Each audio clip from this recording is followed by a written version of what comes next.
cálculos em cima de probabilidades, fazendo que facilite as contas. Alguns conceitos ajudam a gente a diminuir essas contas, facilitando os cálculos e evitando coisas que não precisam ser calculadas. Isso funciona muito bem em dois aspectos. Primeiro, a facilidade de você poder, usando esses conceitos, não precisar fazer conta. E na hora que você vai implementar computacionalmente isso, você também elimina um monte de contas. Então, isso ajuda muito quando? Bom, quando eu estou trabalhando com sistemas de grandes dimensões. Está muito em moda aí agora a história do Data Science, a ideia do Big Data, ou seja, no final das contas, são muitas contas a serem feitas. E quanto mais eu conseguir reduzir, melhor. Ô professor, é verdade que quem trabalha em Big Data ganha muito dinheiro, tipo... É mito. É porque eu vi uns caras que recebem 25 mil reais. Mas aí são as pessoas que estão na gerência. Sim. Até chegar lá você vai ter que lá. Mas o que acontece é uma área boa, é uma área promissora. O problema hoje com isso é a questão ética. Tá? Porque literalmente é o seguinte, pessoal, que estão mexendo nos seus dados, não existe essa história de que navegação segura, esquece. Eu navego de forma anônima, esquece. Não existe forma anônima. O seu IP está lá. Acabou. Ou seja, mesmo que nós não é o fulano que está navegando, mas é o IP número tal, já identificou você. Ou pelo menos restringiu muito a questão dele. Então essa história de navegação segura. Não, se alguém quiser pegar você, vai. Mas eu uso um computador de 128 bits, meu amigo pode usar 500 e poucos. E na Deep Web, que o pessoal é bem... tem uma criptografia e tal. É pior, né? Porque é o seguinte, lá é o mundo hacker. Tô ligado. Aí todo mundo que está lá, meu amigo, sabe por isso. É pouco. Certo. Faz sentido. Não, é muito mais fácil para eles saberem quem está entrando, quem está saindo. Agora, a questão específica, né, de armazenamento de dados e essa utilização, ela na verdade já veio de alguma data. Tá? Quando começaram a enfiar cookie no computador de vocês há 15 anos atrás. Na Deep Web, se você abrir o browser do Tor, aí ele diz assim que não é recomendado você colocar em tela cheia, porque até pelo monitor, o tamanho do monitor, ele pode identificar você. Diga lá, velho. E outra coisa também que existe é o seguinte, uma série de cookies que entram na sua máquina e você muitas vezes não tem como impedir, né? O que acontece? Ele fica fotografando a sua tela. Então ele vai armazenando a sua tela e vai infectando. Você está navegando, ou seja, aí você está sendo ultra espionado. Entendeu? E tem sites normais que também fazem essa coisa. Então é muito. Mas o X da questão é que quando eu uso essas informações, eu uso esses dados para fazer alguma coisa, significa que quanto mais dados eu tiver, mais conta tem. Não tem isso agora. Que é o Big Data. Agora, não, mesmo que não seja. Sim. Porque quando você vai trabalhar com Big Data, você fica pensando, tem várias definições de Big Data, não existe nenhuma definição única. A mais aceita, a mais popular, vamos dizer assim, é a 5. O Big Data é como se fosse um embaralhador enorme de dados, aí você trabalha organizando esses dados, né? Não só organizando, mas garimpando dele. Como assim garimpar? Porque você quer informação. Ah, sim, criar uma informação a partir daqueles dados, né? Você vai pegando dados e mais dados e mais dados e mais dados, vai garimpando para conseguir a informação. Entendi, estou entendendo. E aí, quanto menos conta tiver para fazer, melhor, porque eu já tenho conta demais. Tá? O que a gente vai ver a partir de agora é um outro conceito que vai ajudar também a gente a não só diminuir essas contas, mas também ser mais eficientes nessas contas. Tá? Que é o conceito de variável aleatória. Bom, o conceito de variável aleatória é um conceito bastante simples, tá? Não é assim nada sofisticado, mas que vai ajudar bastante na hora de você montar as coisas e calcular probabilidades. Tá? E é a partir dela que a gente vai trabalhar. Ou seja, trabalhar no nível espaço amostral do evento, tá? É uma coisa que não é normalmente aquilo que a gente vai trabalhar no dia a dia. Então você nunca vai trabalhar ali? Não, não é isso por conta. Tá? Tem gente que vai trabalhar exatamente ali. A espaço amostral e o quê? Espaço amostral e evento. Evento. Tá? Então, dependendo do que você for fazer, quem vai trabalhar, por exemplo, com IA, processamento de sinais, processamento de imagens, vai trabalhar exatamente ali. Você quer os eventos. Mas muitas vezes o que você observa são variáveis aleatórias. Então não é uma questão de que eu não quero trabalhar lá. Muitas vezes a questão é que eu não consigo observar tão fundo. Que não é fácil, né, de enxergar. Entendeu? Então, variável aleatória todo mundo vai poder usar. Por quê? Porque eu consigo observar. Tá? Então, a maioria dos problemas, eu tenho condições de observar isso aqui. Mas não tenho condições de observar eventos específicos. Então, eu vou tirar os eventos a partir daí. Tá? E vou trabalhar com um evento num nível mais alto. É o que a gente faz em programação. Né? Na verdade, muito pouca gente vai trabalhar em linguagem de máquina lá embaixo. Você vai trabalhar num nível intermediário ou num nível mais alto. Tá? A maioria das pessoas vai trabalhar nesse nível intermediário aqui. Né? C, Pascal, Fortran. Tem gente que vai trabalhar com coisa mais alto nível ainda. E tem gente que de fato vai trabalhar lá embaixo e vai brincar com a linguagem de máquina pura e vai ter que programar um processador, vai ter que programar o hardware. Tá? Bom, então, nesse ponto aqui, o que acontece? Eu estou pensando numa definição, essa definição é, eu tenho um experimento aleatório qualquer, tenho um espaço amostral associado a ele, ou seja, isso não deixa de existir, continua existindo, tá? Só que, agora, o que eu vou observar é uma variável aleatória, ou seja, é uma coisa no nível mais alto. E essa variável aleatória x, ela é uma função que vai, literalmente, sair desse espaço amostral aqui e me levar ao número real. Tá, o que eu ganhei com isso? Vocês vão saber daqui a pouco se eu ganhar. Tá? Por quê? Porque ao invés de eu trabalhar com o espaço amostral inteiro, lembra que a história de reduzir o espaço amostral em eventos já é para simplificar minhas contas? Eu vou simplificar ainda mais. Simplificar vários dados em um número só. Agora eu vou pensar ainda mais informação, porque eu vou direto na informação que eu quero. Tá? Então vamos pensar num exemplo bem simples. Eu tenho um experimento de 3 moedas. Lembra que 2 moedas já dava aquele quadradão de 6 por 6? Pensa agora que eu tenho 3 moedas. Tá? E aí o que vai acontecer? Desculpa, se eu tivesse 3 dados, né? Eu teria 6 por 6 por 6. Já estou com um negócio tridimensional. Ok. Eu estou trabalhando agora para simplificar com 3 moedas. O que eu quero agora? O que me interessa são coisas específicas, é aquilo que eu estou buscando.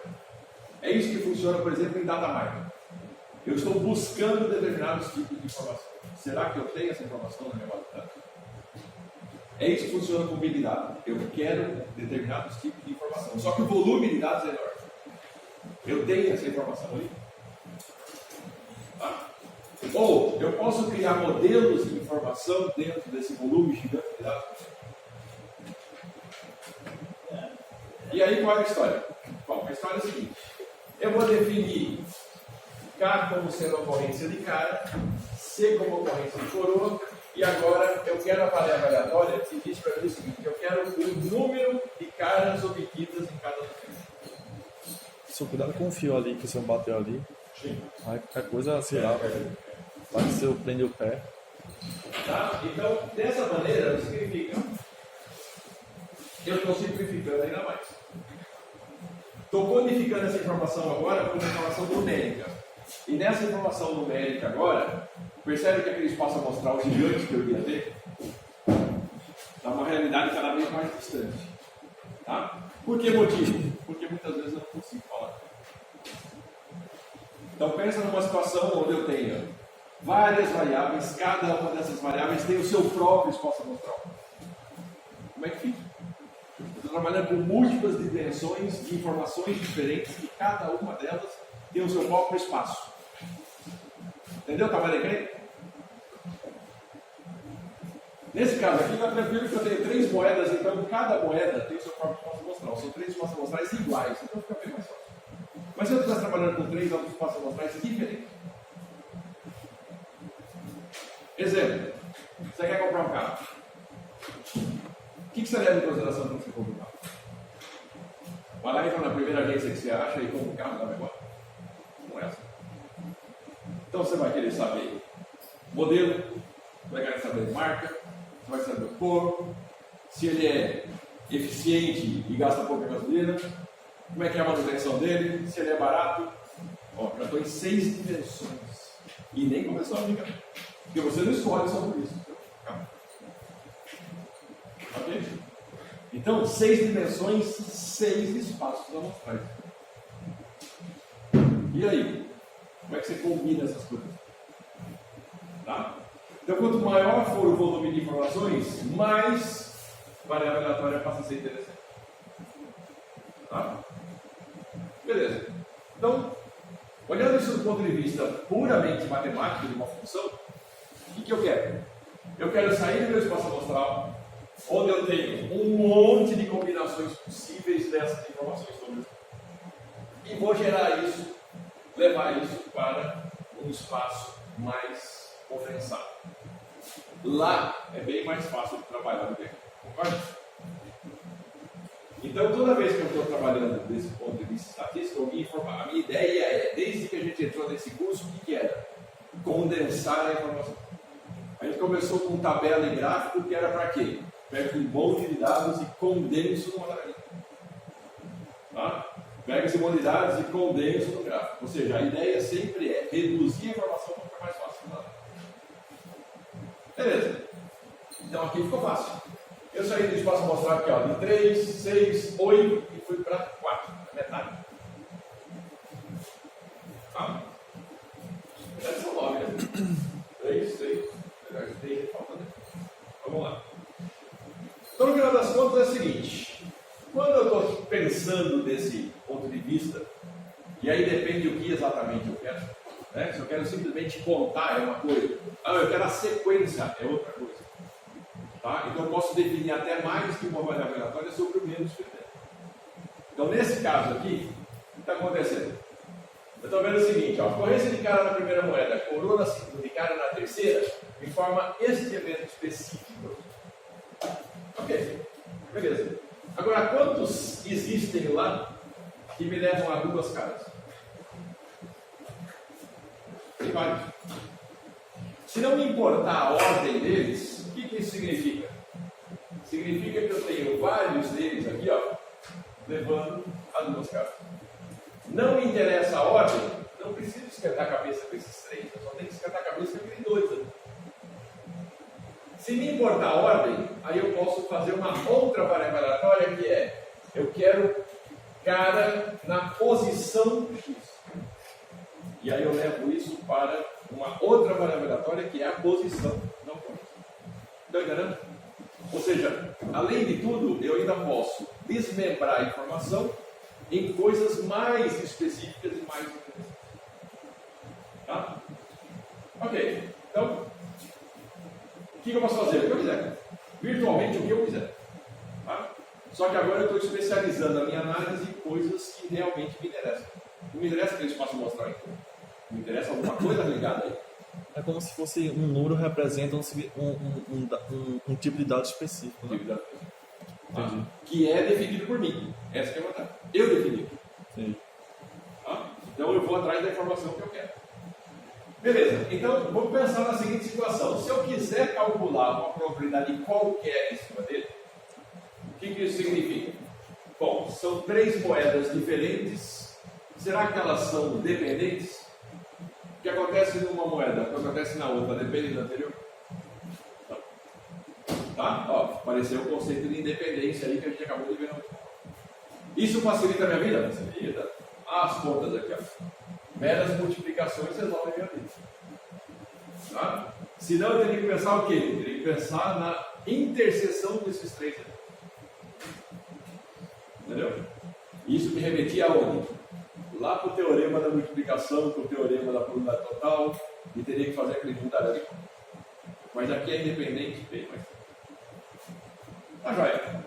Então o que acontece é o seguinte: se eu calculei uma e sei que são independentes, o que significa que as outras? Não preciso calcular. Se todo mundo é independente e a moeda é honesta, como foi falado lá no início, significa todos vão ter a mesma probabilidade. Então não me interessa a sequência. Qualquer sequência sempre vai ter a mesma probabilidade de guardar. Por que motivo? Porque eles são independentes. Percebeu quanta conta economizou aí? Muita. Tá? Muita. Ok? Tá. Mas isso aí leva para mim uma informação de 1/8 que ainda está ligada ao meu espaço amostral, ainda está ligada ao evento.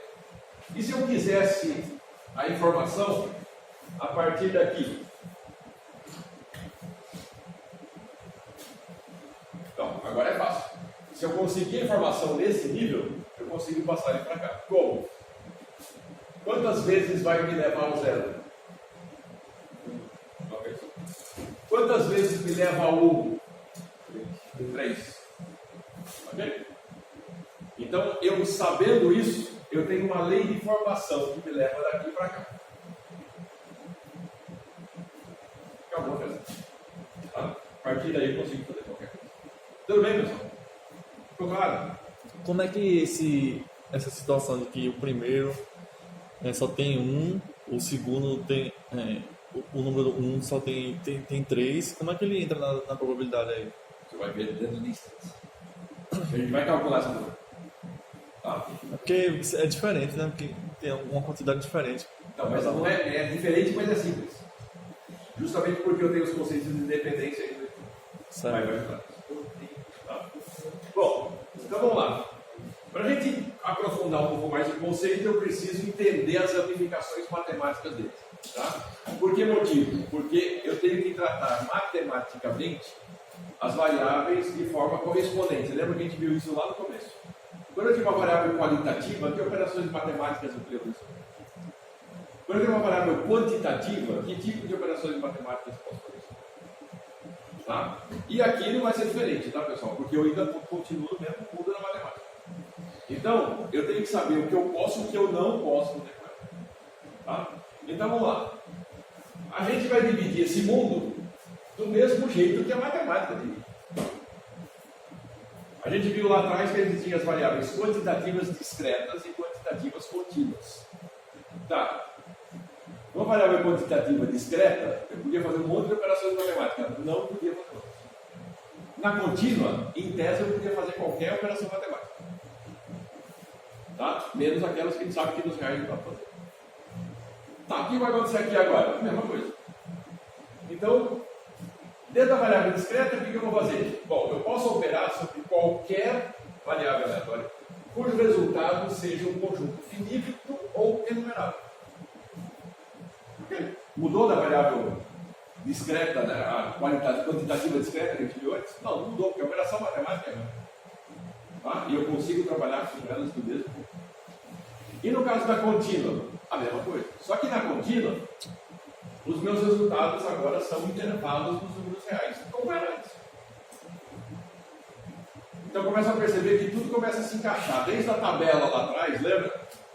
Distribuição por valor, distribuição por intervalo. Por que eu fazia intervalo? Porque a variável era contínua. Por que eu fazia por valor? Porque a variável era discreta.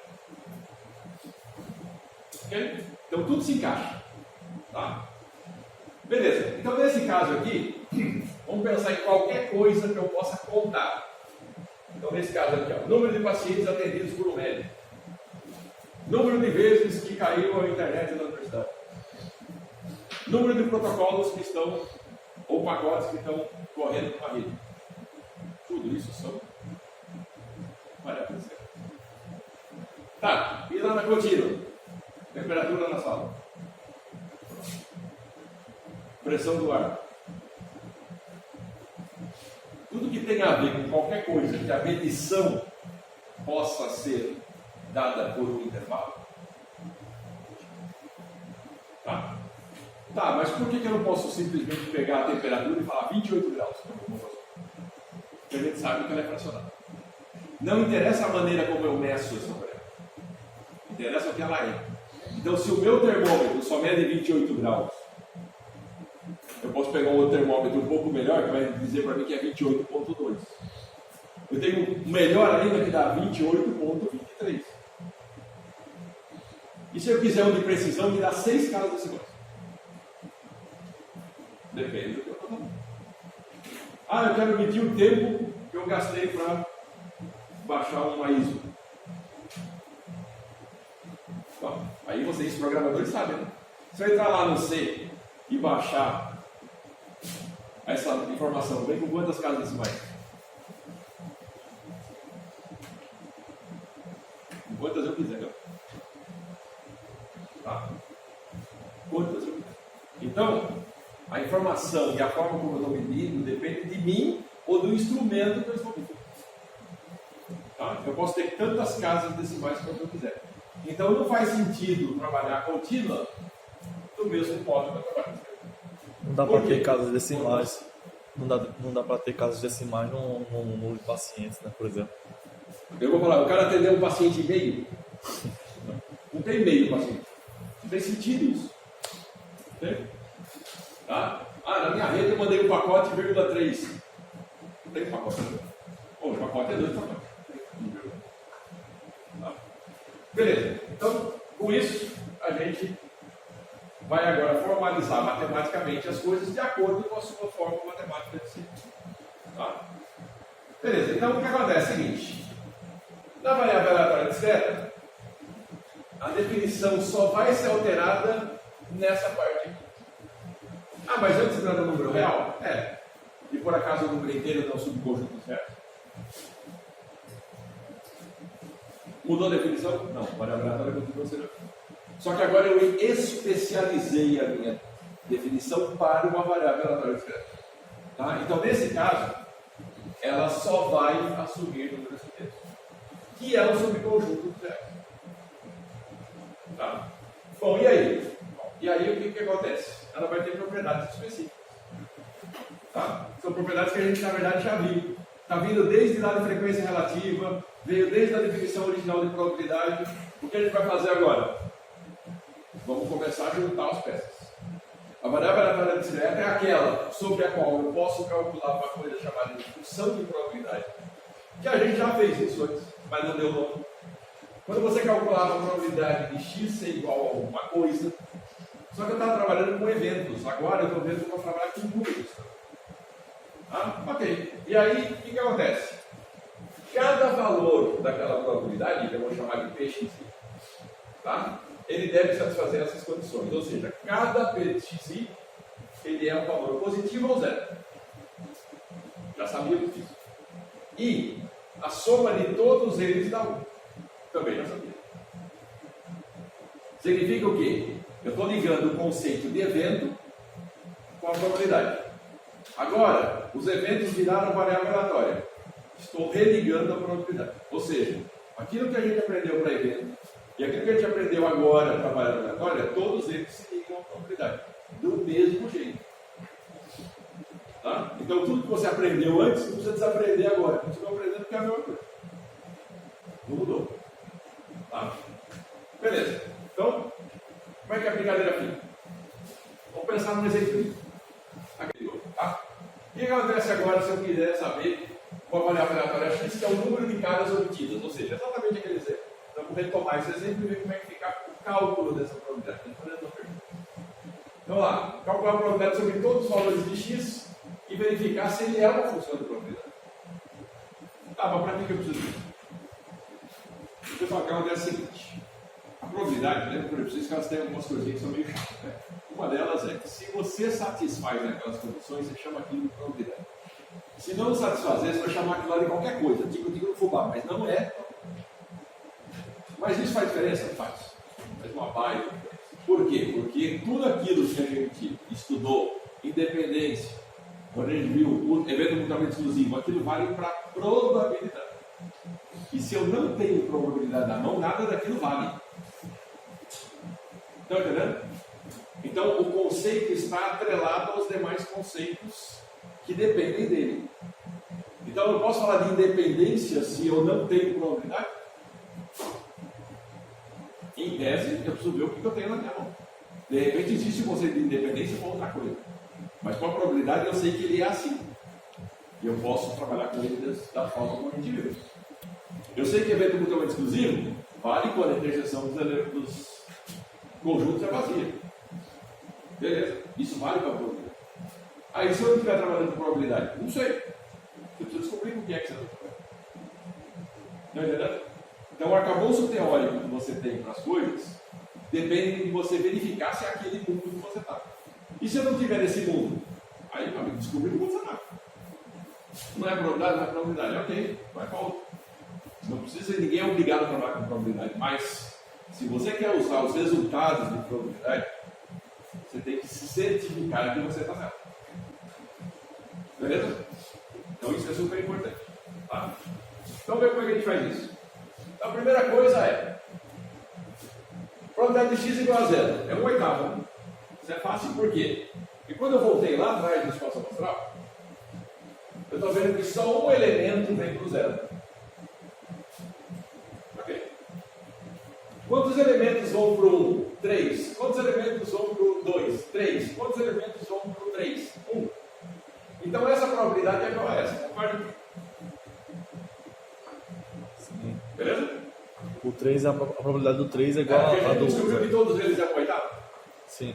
Por conta da independência e por conta que isso me interessa que moeda aqui. Ah, vai ser tipo um peso, né? Tá, mas esses dois aqui eu ainda não sei como fazer. Tá, mas eu sei que são 3 que vêm aqui e são 3 que chegam aqui. Ok. Então vamos lá. Se são 3 que chegam em cada um deles, então é 3/8.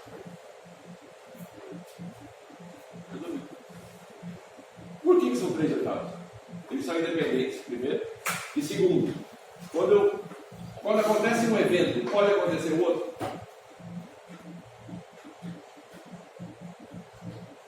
Não. Se eu joguei a moeda e deu cara a cara, coroa, pode acontecer ao mesmo tempo coroa, coroa, cara?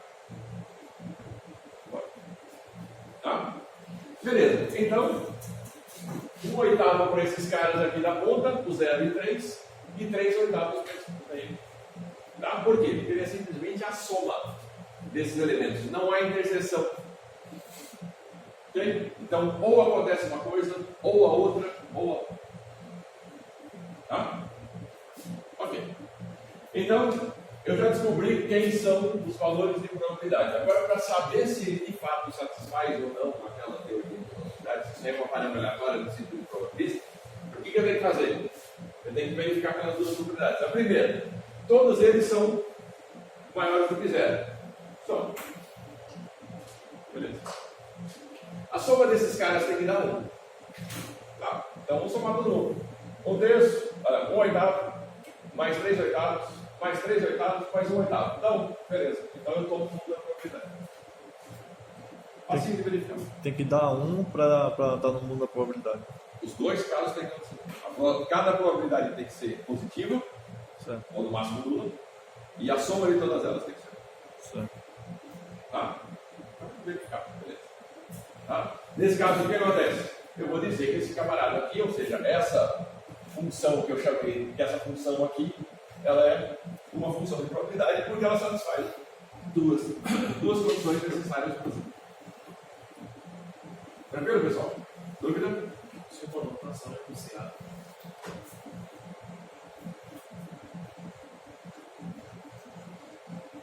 Beleza? Bom, então, calcular as probabilidades a gente já resolveu que essa primeira parte aqui. A segunda parte, ela é uma função de probabilidade? É, ela é uma função de probabilidade. Tá? Lembre-se, toda vez que eu vou responder, eu tenho que responder de acordo com o que é perguntado. Tá? Nesse caso aqui, ele perguntou, é uma função de probabilidade? É, é uma função de probabilidade. Por quê? Satisfaz as duas opções para que seja. Tá, joia? Então, sim. Olha lá.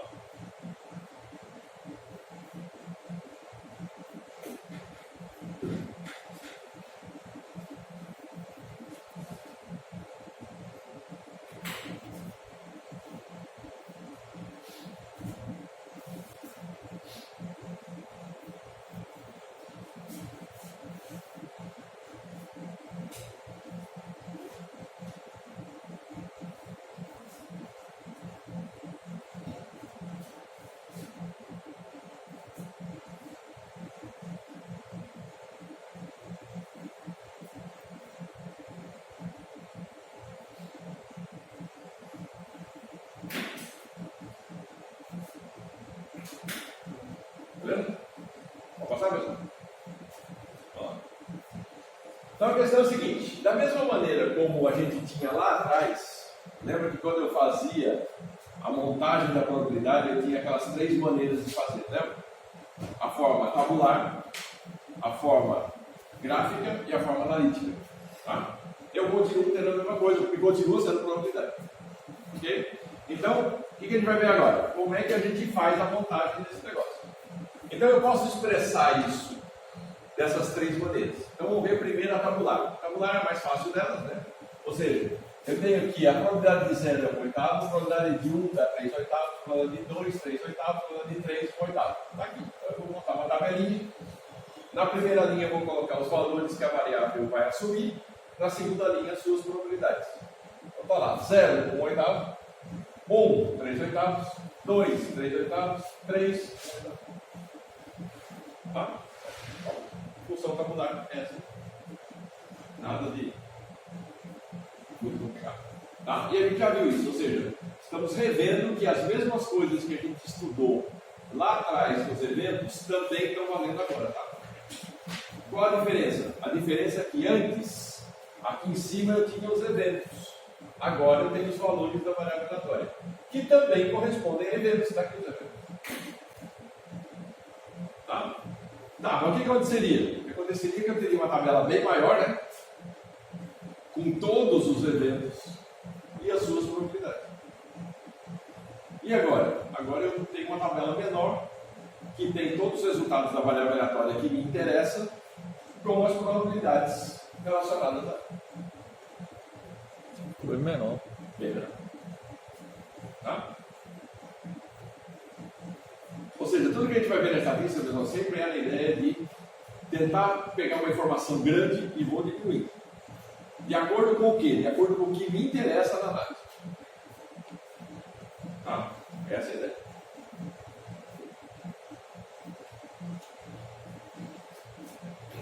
O nome disso aí aqui. É a representação tabular. A função de probabilidade na representação tabular.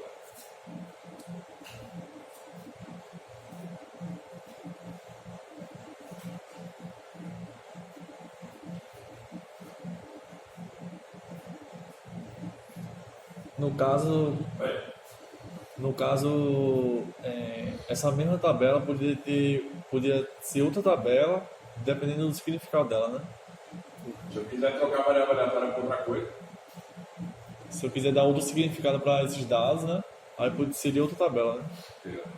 Tô entendendo. se eu quiser chamar uma variável aleatória y, por exemplo, da posição onde aconteceu a cara. Onde aconteceu o quê? A posição onde aconteceu a cara. Sim.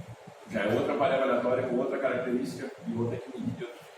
E as probabilidades também mudam. Tô entendendo. Ainda que a ideia seja a mesma. Entendeu? Por quê? Porque aí eu tenho uma outra tabela. Nessa tabela só existe o quê? 1, 2 e 3. E a variável, cara, apareceu na primeira, ou apareceu na segunda, ou apareceu na terceira.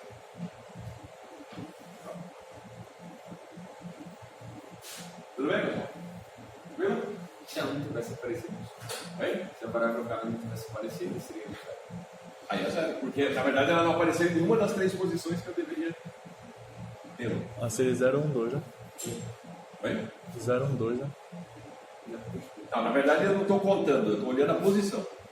Aí eu tenho que codificar a não existência dela de algum jeito. Sim. Então eu posso falar assim, sem posição ou não posição. Não tem. Apareceu na primeira posição, apareceu na segunda, apareceu na terceira.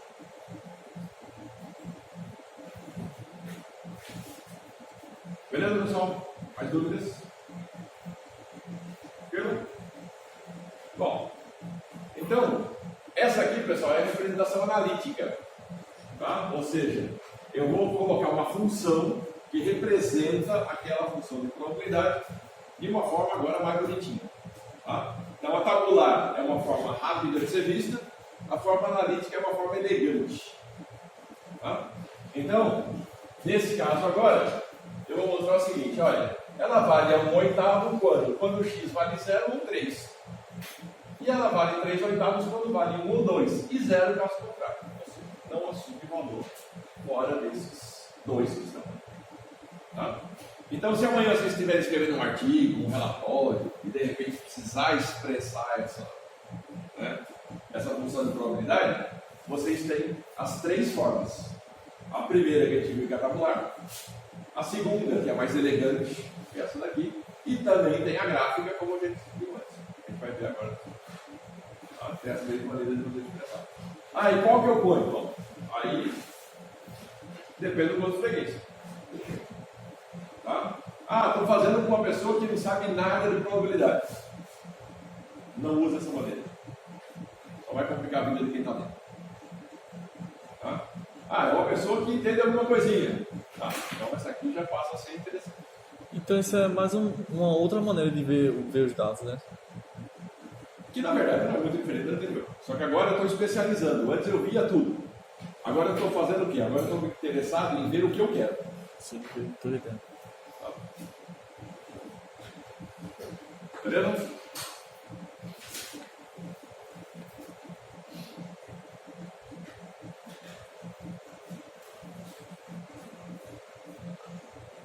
Em geral, pessoal, quando a gente trabalha com estatística, a gente sempre tem muita informação à disposição. Tá? Agora, qual é a informação que me interessa? É isso que eu quero ver. Tá? Então, por exemplo, no contexto de A, me interessa quando eu vou assim, vou fazer um sistema especialista para tratar um tipo de doença. Me interessa as outras doenças? Não. Me interessa essa aqui. E a gente sabe que quanto maior o escopo em A, pior fica o rendimento do seu sistema. Por quê? Porque ele vai começar a se confundir. As variáveis de confundimento acabam atrapalhando a sua decisão verdadeira. Então não tem muito jeito de escapar disso. Aqui é a mesma coisa. Ah, se eu quero saber o número de caras, eu vou nessa variável. Ah, eu quero saber a posição. Arrume outra variável. Entendeu? Não quer dizer que toda a informação precisa ser contida numa variável só. Eu posso desmembrar aquele evento em várias variáveis. E aí que está a graça da coisa. E se eu precisar delas todas, eu uso todas. Se eu não precisar delas todas, eu uso o que eu precisar. Tá?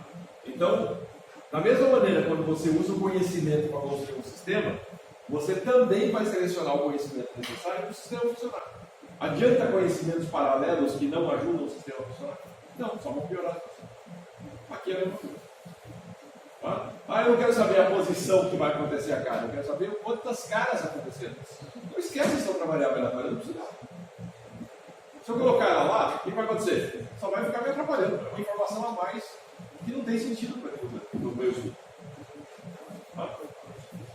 Beleza. E aí, a forma gráfica, tá? Pessoal, coisa importante. Vamos lá. Deixa eu apagar um pouquinho. Vocês querem tirar foto, por favor? Mas eu vou apagar aqui porque eu quero mostrar umas coisas importantes para vocês. Ó, é o seguinte, pessoal. Percebam que esse gráfico tem algumas características importantes. Tá? A primeira, questão da escala tem que ser bem clara, bem visível. Tá? Então, o primeiro ponto ultra importante é isso. Segundo ponto, estão percebendo que as bolinhas que estão aqui embaixo são abertas? Todo mundo consegue chegar aí? Beleza? Significa, a informação não está aqui, ela está aqui. Tá? Então, neste caso aqui, ó, a probabilidade de zero é 1/8. Se eu deixar fechado aqui, significa que a probabilidade de zero é 0 e 1/8. Dá para ser assim? Não dá. Ok? Então, é por esse motivo que aqui é uma bolinha aberta. Porque eu quero deixar bem claro que não vale o intervalo. O que vale é só um valor. A mesma coisa para o 1. O 1 está aberto aqui e vale o quê? Vale 3/8. A mesma coisa no 2. Aberto aqui, fechado aqui. A mesma coisa para o 3. Aberto aqui, fechado aqui. Tá. Faz diferença? Faz toda a diferença. Se vocês olharem bem, tem um outro detalhe importante. Estão percebendo que essa linha é mais fina do que essa? Todo mundo enxerga? Achei que era erro. Não, é característica. Você tem que chamar atenção para você. Tá? É característica. Então significa o quê? Significa que tudo embaixo é zero, com exceção desses 4 valores. Tá? Vamos lá. Como é que é a construção desse gráfico? Significa o seguinte, pessoal. Ó. É como se fossem vários pontos, né? Desses Todo intervalos. mundo vale, porque não está escrito lá que é zero, caso contrário. Uhum. Aqui, ó. Vamos voltar lá. O que esse cara me diz? Qualquer coisa que não seja esses 4 pontos é zero, pessoal. na forma gráfica, a mesma informação tem que aparecer. Então, como é que eu vou fazer ela aparecer? Eu vou fazer da seguinte maneira. Aqui vale 1/8, aqui vale 3/8, aqui vale o mesmo 3/8, aqui no 3 vale 1/8. Fora isso, o que acontece? É zero. Todo mundo aqui é zero.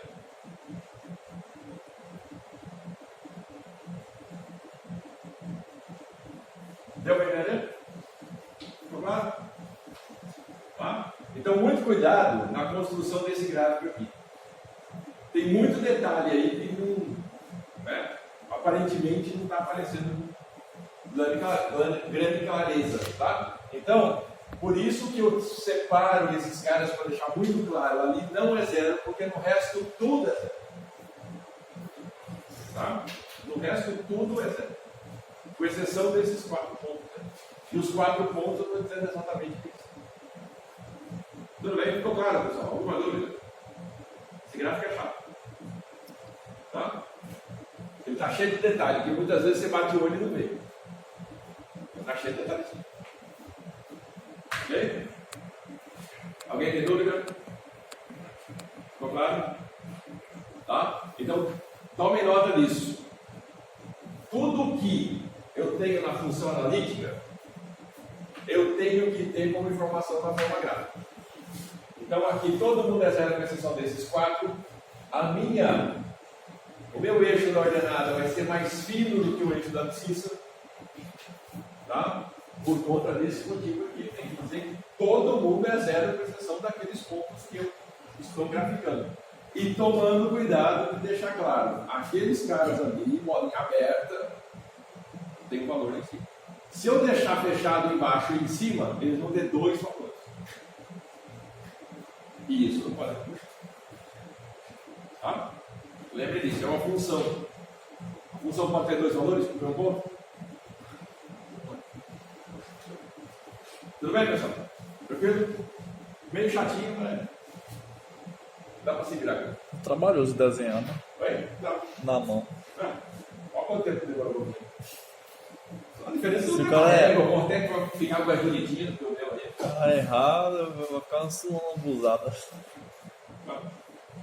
Então, coisa importante, galera, para a prova, lembre-se de trazer uma boa régua. Vocês vão precisar.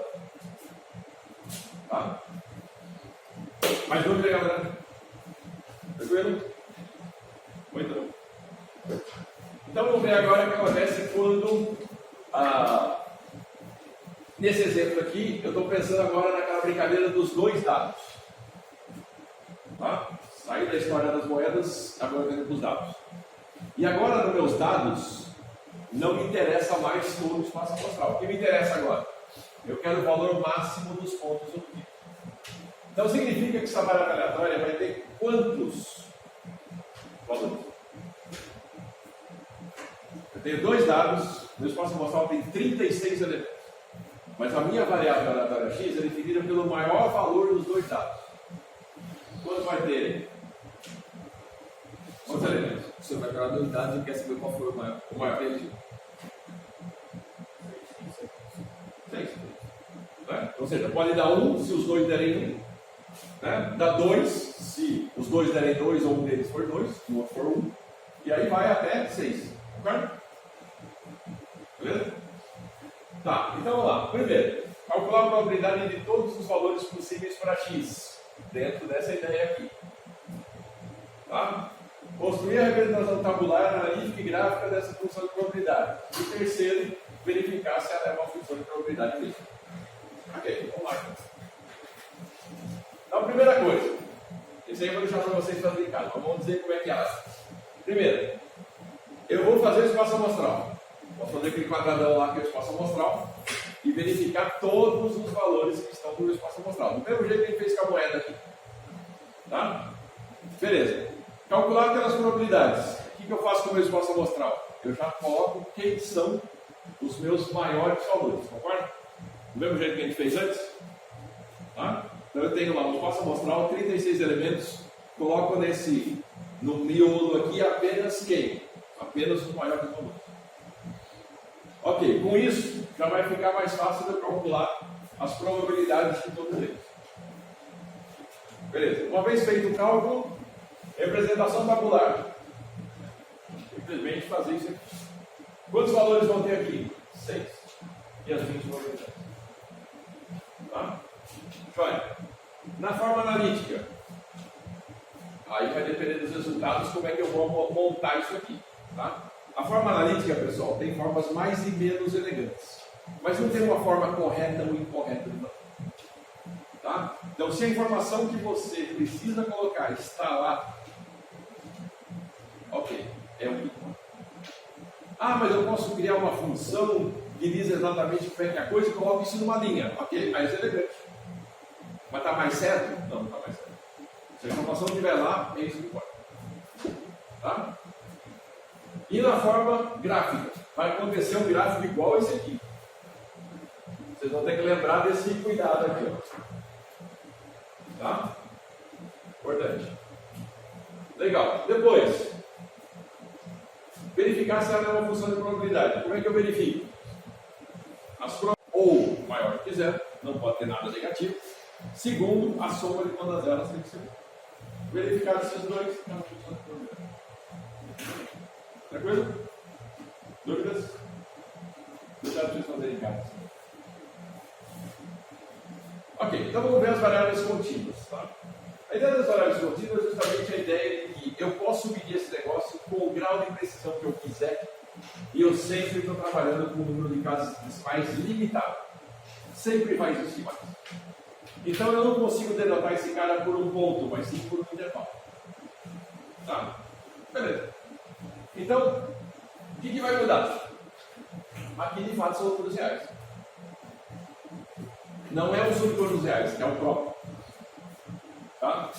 Na discreta, são subconjuntos reais. Aqui é o próprio conjunto reais.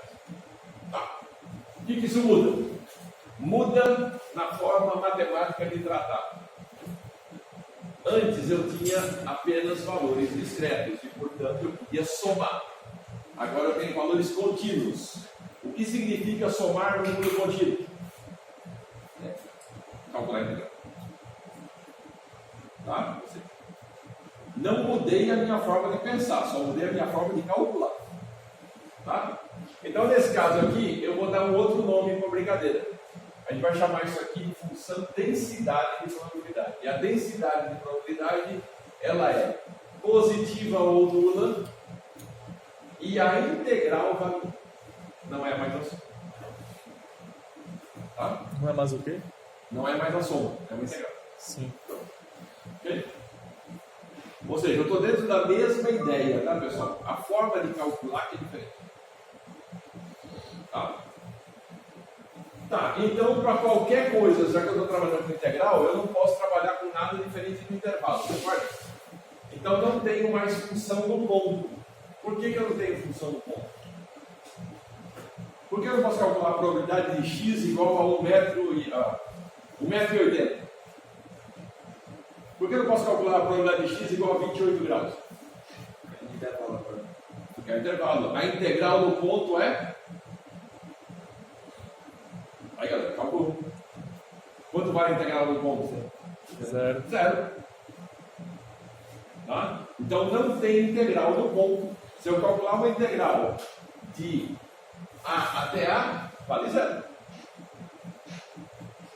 Eu só posso calcular integral em intervalos. Tá?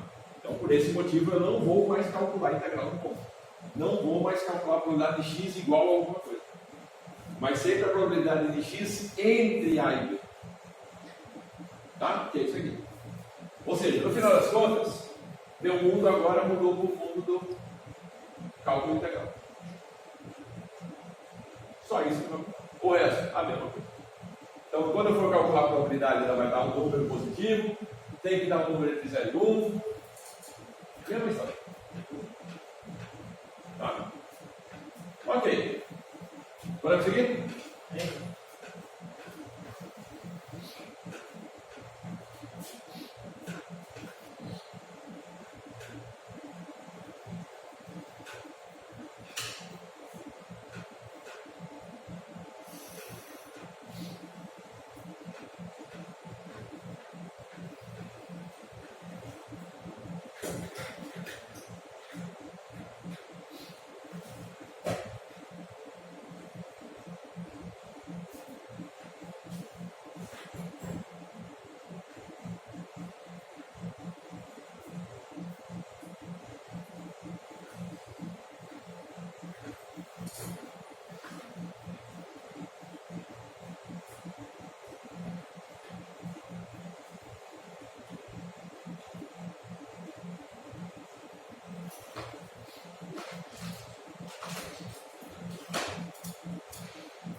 Pode terminar aí.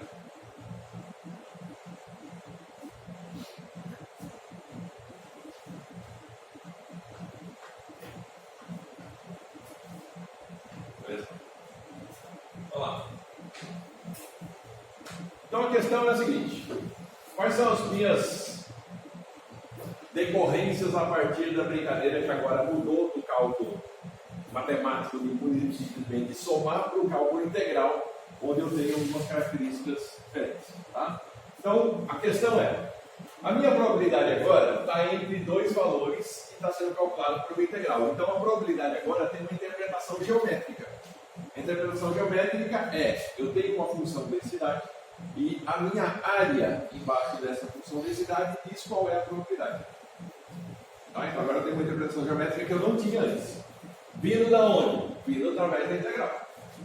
A integral é o cálculo de área. Isso vem agora para mim sobre o próprio cálculo da integral. A ideia de um valor no ponto foi embora por quê? Porque não existe área no ponto. Tá? Então a integral do ponto vai virar zero. E terceiro, agora eu tenho uma coisa interessante. Tanto faz eu calcular a probabilidade assim, como assim, como assim, como assim, é tudo igual. Porque não faz diferença um então, ponto. exatamente, porque a integral do ponto não vale nada. Então calcular entre A e B, incluindo A e não incluindo B, ou incluindo B e não incluindo A, ou incluindo os dois, tanto faz. Tá? De onde veio isso? Tudo isso aí, pessoal, veio da integral. Não tem nada de estatística aqui. Tá? É uma decorrência da integral para o cálculo da probabilidade. Okay? Então, vocês viram lá em cálculo 1, continua valendo. Só que agora olhando do ponto de vista da função da densidade da probabilidade.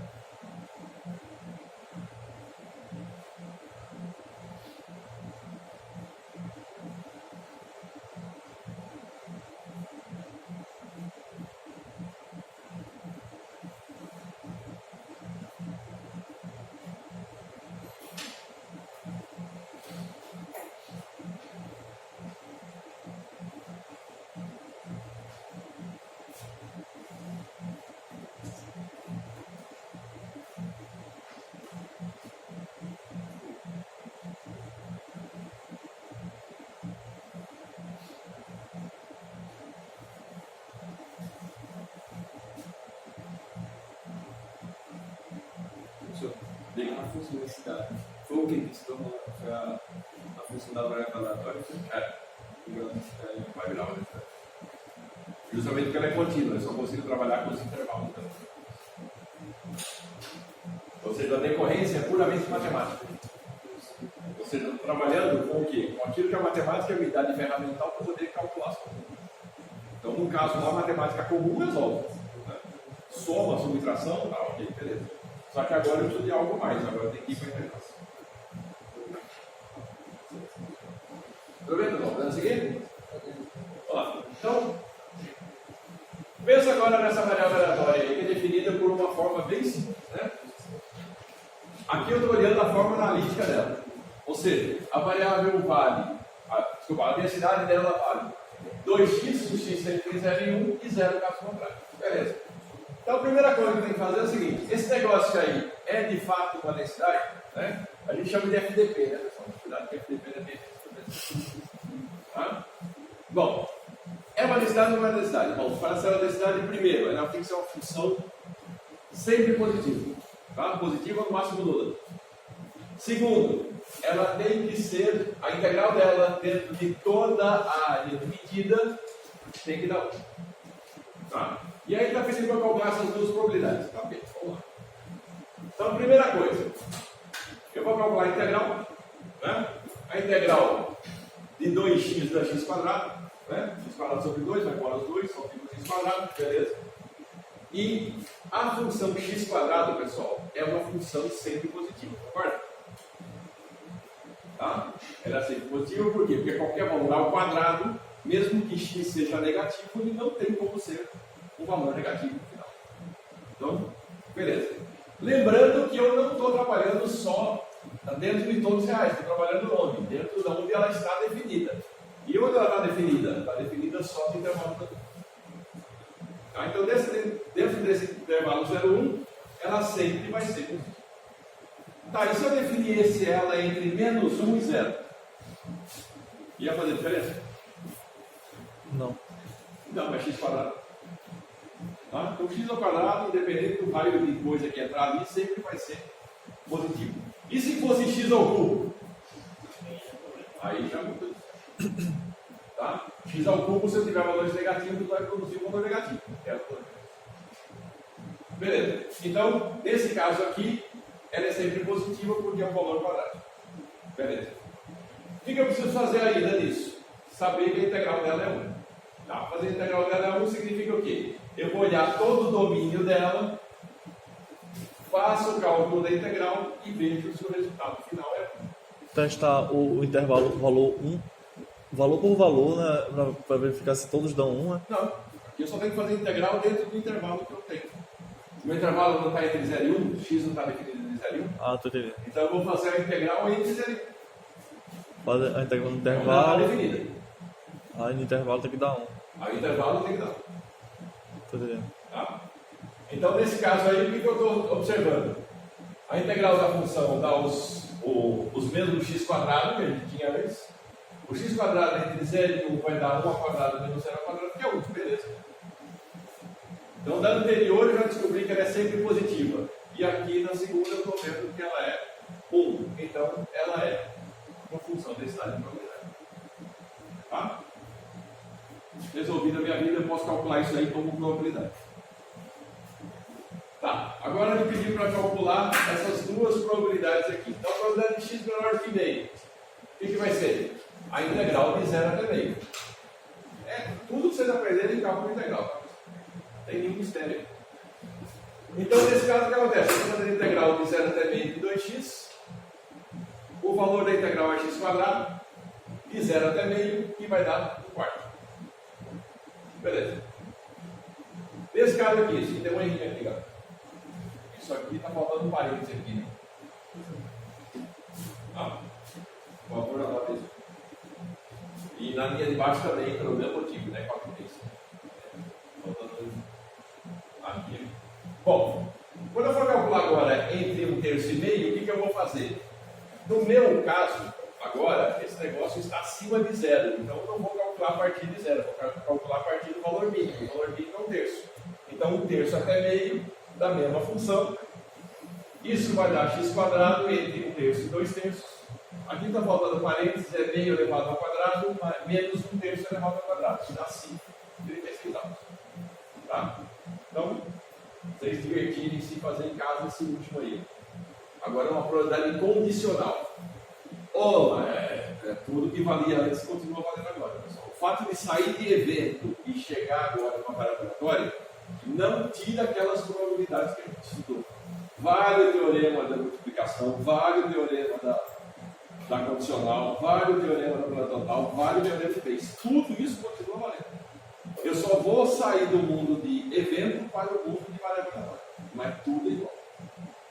Tá? Ou seja, tudo aquilo que a gente viu antes continua valendo. Beleza? Tranquilo? Dúvida até aí, pessoal? Então, se vocês quiserem dar uma revisadinha em integral, não é uma ideia. Tá? Na lista, tem vários exercícios onde precisa fazer algumas integrais ali. Tá? Não tem nada muito cavernoso, não, mas de qualquer maneira. E se eu quiser botar uma integral de cosseno, arco tangente, é uma integral. Pode ser uma integral chata, complicada, é uma integral. Tá? Para você vai ter a nota para você, não vai fazer isso não. Não, vou fazer isso. Mas lembre-se que na prática a conversa é outra, né? Amor no coração. Lembre-se que o fato de vocês não fazerem isso na prova não significa que vocês não vão encontrar lá fora. Eu já encontrei coisa bem cavernosa lá fora. Com a diferença que a gente fazia na sala de aula, na UIEG. Então, não é difícil você encontrar uma função trigonométrica na sua vida que você vai processar sinais. Não é? Tá?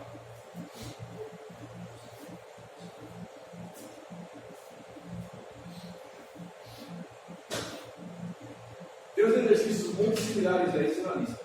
Tá? Nós temos 2 ou 3 na lista que são bem parecidos com esses, inclusive com cálculo de condicionais. Okay? Aquele terceiro que tinha dizendo assim para fazer em casa. Aí tinha um ou outro. Aí fazia. Uma coisa dada a outra. Ah, sim. É condicional.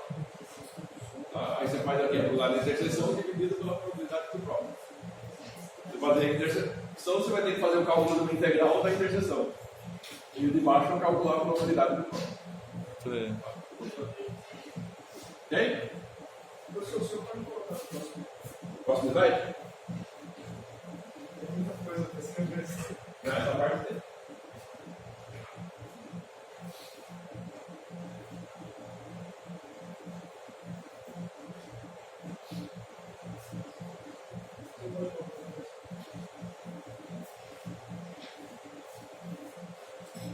Aí.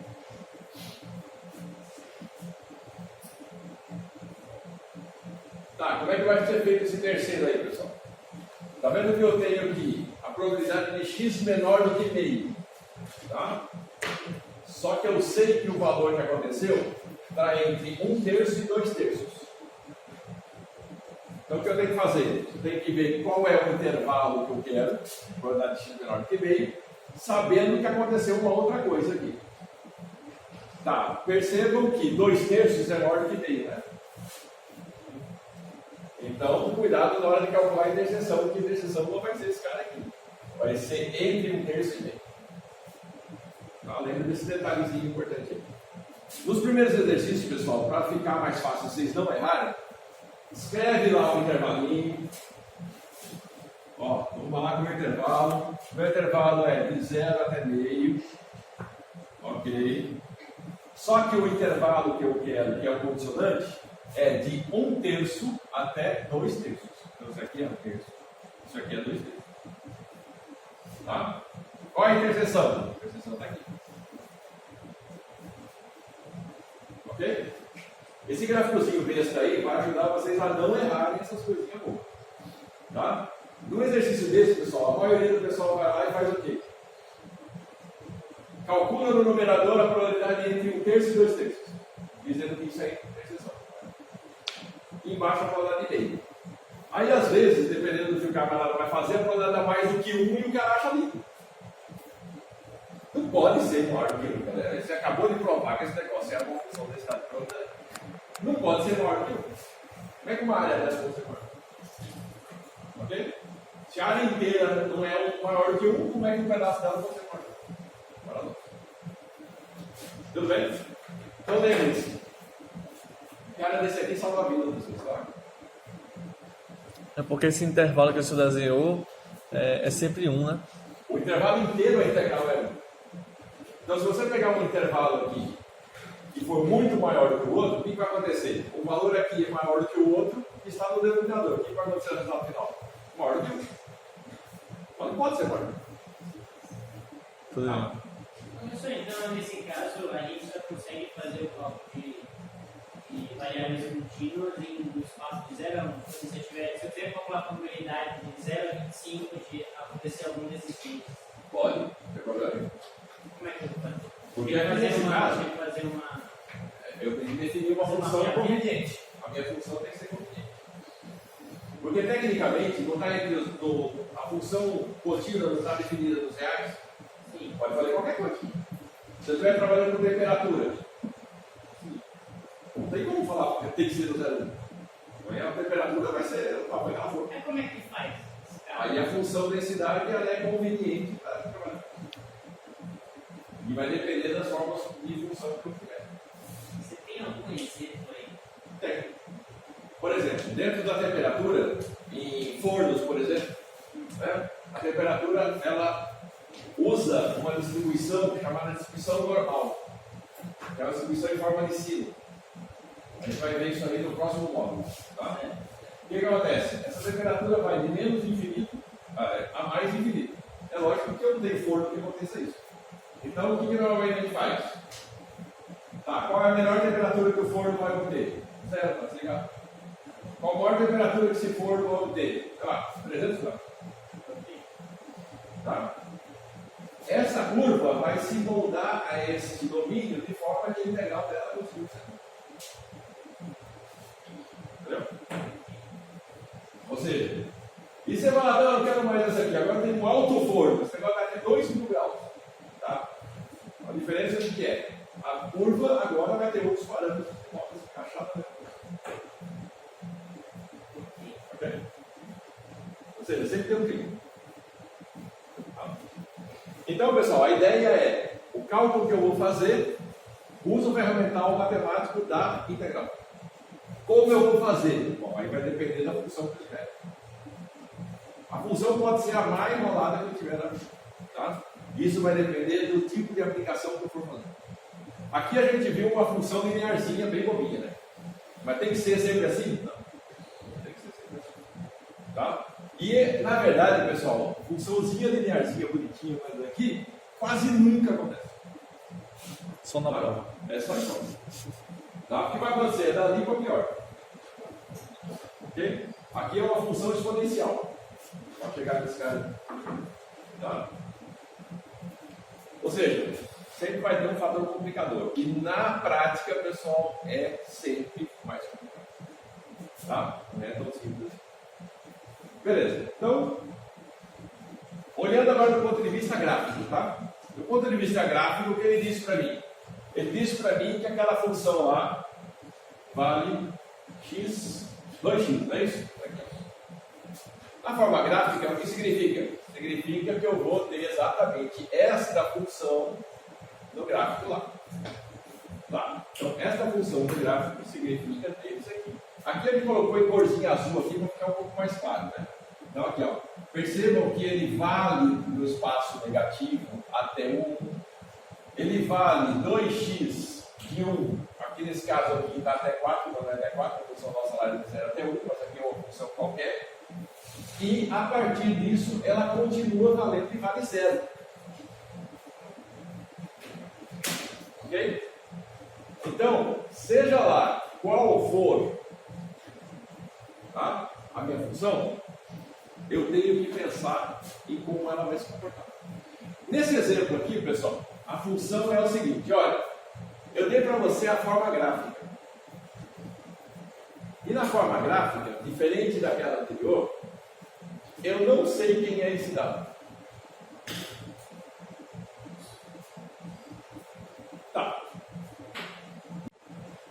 Tá? O que vai acontecer na prática é isso aí. Eu tenho parâmetros que eu não conheço, eu preciso desses parâmetros para começar a conversar. Então, nesse caso aqui, eu sei que é uma função linear, sei que x vale entre 1 e 4, mas não sei quem é esse cara aqui. E aí? O que eu faço? Tem que descobrir a funcionalidade, né? Tem que descobrir a funcionalidade. Como é que eu vou conseguir essa funcionalidade? Como é que eu vou descobrir esse mecanismo? Joga nos valores, né? Não. Eu não sei quem é dado, concorda? Mas eu sei uma coisa, para isso aí ser uma probabilidade, o que tem que acontecer? Todo mundo tem que ser positivo, não é isso? Tá, entre 1 e 4, que eu sei que a variável funciona, ela é positiva, concorda? E olha, o que mais que eu tenho que saber daí? A integral embaixo dessa curva tem que ser 1. Então a integral desse negócio aqui, que é uma função de W, tem que ser 1. Eu consigo o valor de W. Ok? Deu para captar? Aqui está tranquilo, né, galera? A função linear. Tá, e na prática, quando eu vi esse monstro aí? Quando eu vi umas coisas malucas como essa aqui? Ou pior, né? Isso aí dá mais melhor. Né? O que você vai ter que fazer? Eventualmente, aí você tem que usar o resto de cálculo que você conhece. Né? Equações diferenciais, sistema de equações lineares, e aí vai. Onde você vai bater? Bom, você vai bater onde o mundo mandar, bicho, vai. No, Ah, caso, não tem escapatória. no caso, o W seria integral dessa área, né? Aqui está tranquilo, porque é uma integral de uma área onde a função minha é uma função linear. Aí tá fácil. Eu tenho que saber que a área embaixo desse triângulo aqui é 1. Se eu quiser, eu posso trabalhar sem essa base. É uma função linear que eu não sei nada sobre ela. Tá, mas ela é um triângulo. Base vezes altura sobre 2. Acho o valor de W. Tudo bem, pessoal? Então tem várias formas de sair daqui. Tá? Eu posso montar um sistema de equações, onde eu sei que aqui vale 0 e aqui vale W. Eu posso sair pela forma geométrica, é um triângulo. Todo triângulo, área, base vezes altura sobre 2. Ou seja, tem várias soluções possíveis aí. Qual que vocês vão usar, se vocês quiserem. Tá? Mas o X da questão é, sem o valor desse W, eu não vou para câmbio, não consigo fazer nada do que. Nesse caso, o W vale 1, né? Vai? Nesse caso aí, o W vale 1. Deixa eu ver se tem a conta dele.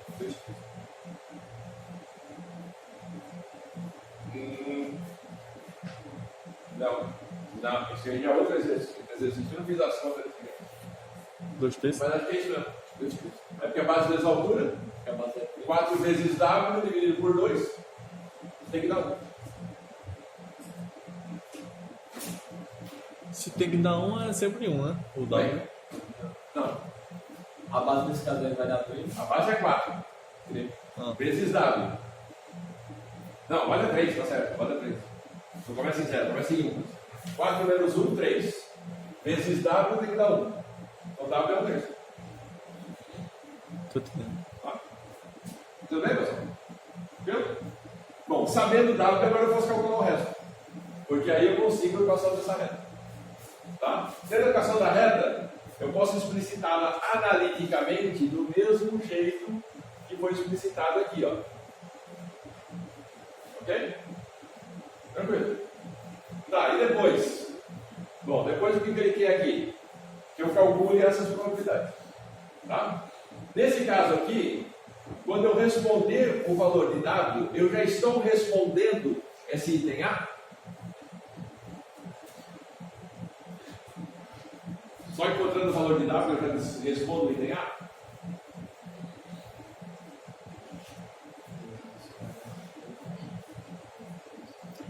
Tem uma coisa antes, né, galera? A coisa antes diz o quê? Que a função tem que ser positiva ou nula. Então, pelo gráfico, o que eu estou vendo aqui? Quando vale entre 1 e 4, é esta função que eu não conheço. Mas quando ela vale abaixo de 1 ou acima de 4, o que acontece? Ela é 0. Então, pela própria definição gráfica que eu tenho, ela nunca vai ser negativa. Ok? Então, ela vai ser 0 nesses intervalos, e entre 1 e 4 é uma função linear, que eu não sei ainda qual que é, mas eu sei que ela é positiva. Tá? E descobrindo o valor de W, eu consigo provar que ela vale 1. Aí tudo bem. Então, eu tenho 2 passos para fazer. Tá? E quando eu encontrar o valor de W, eu consigo fazer o resto. Tudo bem, pessoal? Dúvida? Deixar para vocês se divertirem em casa.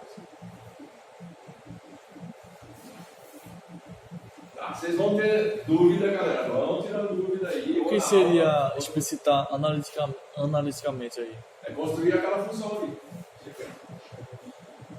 Essa é a forma analítica dela. Tá? Tudo bem, pessoal? Dúvidas? Então fechamos por hoje. Tem alguns exercícios uns exercícios que o senhor faz assim, só que respondido, Como assim, senhor? para ter uma base, Isso que ele está fazendo em sala. certo? Esse que eu estou fazendo em sala, que eu estou deixando resolvido para vocês, é a base para resolver. Beleza.